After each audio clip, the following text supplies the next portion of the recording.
We just got some crazy news. What's up, everybody? My name is Joshua. I'm here with Terry Schwartz, and the news just broke that we're getting a Joker origin movie, but it's not exactly the one we thought we might get. In fact, this is so crazy that I had to write down all the notes of all the craziness because, like, we were reading this news story, and Joshua just, like, as you were reading down the deadline piece, you were like, and this, and this. Okay, so now everyone else can have that reaction.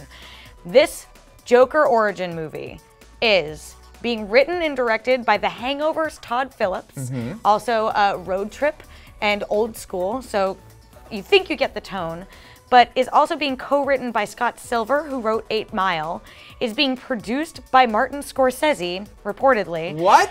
Will be focused on the early 80s Gotham City hard-boiled crime film genre. What? We'll have no Jared Leto. What? I like these reactions. And in fact, might not even be connected to the DCEU and instead part of a new DC film imprint that is sort of like Star Wars standalone stories, but also not. This seems like a terrible idea on the surface, but Joshua, you actually think that it might be crazy enough to work. It just might be crazy enough to work, Terry. Tell us how. So here's the thing. Oh, that's a lot, but let's break it down. Okay, director of The Hangover, which was a comedy. Joker is a comedian, a failed comedian, right? He's not necessarily like super funny, depending on which version of the Joker we're gonna get. It could be very funny, it could be very dry, it could be very theatrical, it could just be like straight up crazy.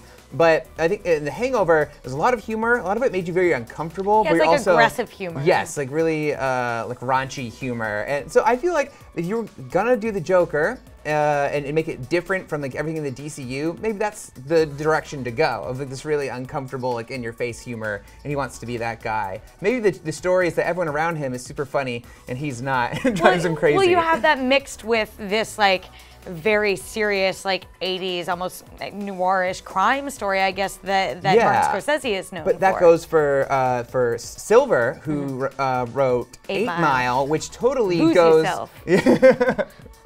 Terry's favorite. You should see her in karaoke. So I think that makes sense for the crime element and sort of the street element of where the Joker came from, assuming that's what they want to do for that. So I think that actually makes a lot of sense. And as we're talking about all this, especially like set in the 80s, I think of a big comic book from the 80s by Alan Moore called The Killing Joke, which actually was just made from a DC animated movie. So that's obviously, it was a financial hit for them.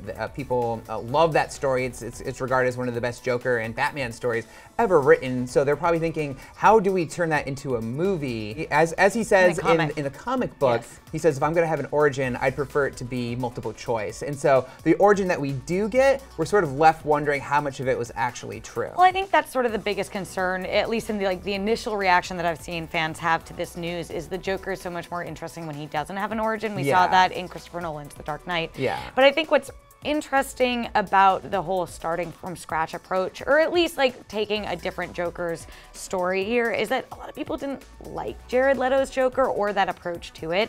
And here they're allowed to tell a more diverse type of Joker story in a way similar to what the comics do. I think immediately I was like, wait, now it's not DCEU? Like there are 20 plus DC movies in production, but if, clearly they're experimenting a little bit. It hasn't been confirmed that it is or isn't DCEU, but I think if they're gonna draw from anything, draw from The Killing Joke. Maybe make a better adaptation than the animated film, which a lot of people didn't necessarily love.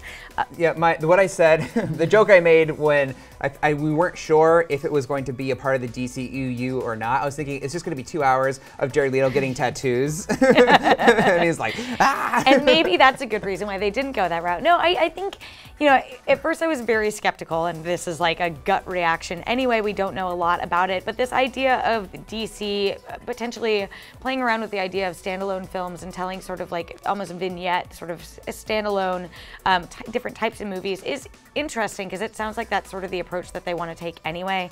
And a character as beloved as the Joker seems like a good one to tell. I am nervous about the idea of an origin movie because I don't think we need it.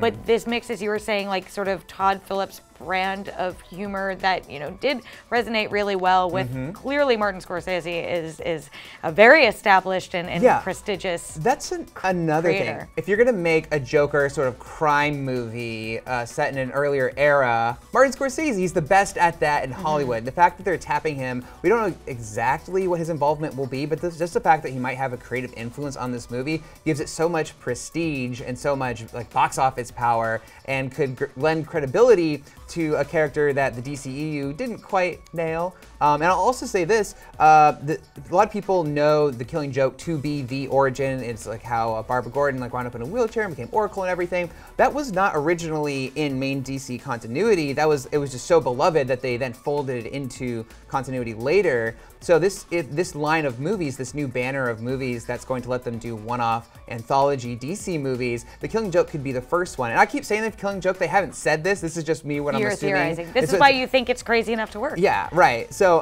but then they can also do Superman Red Sun, where his rocket crashes in Russia. As other standalone As another movies. standalone, whereas his rocket crashes in Russia. So that would be a cool movie to do. You could do Batman Beyond, finally. You know, it really opens the door to, you know, to doing movies unconnected to the DCEU, but tell really iconic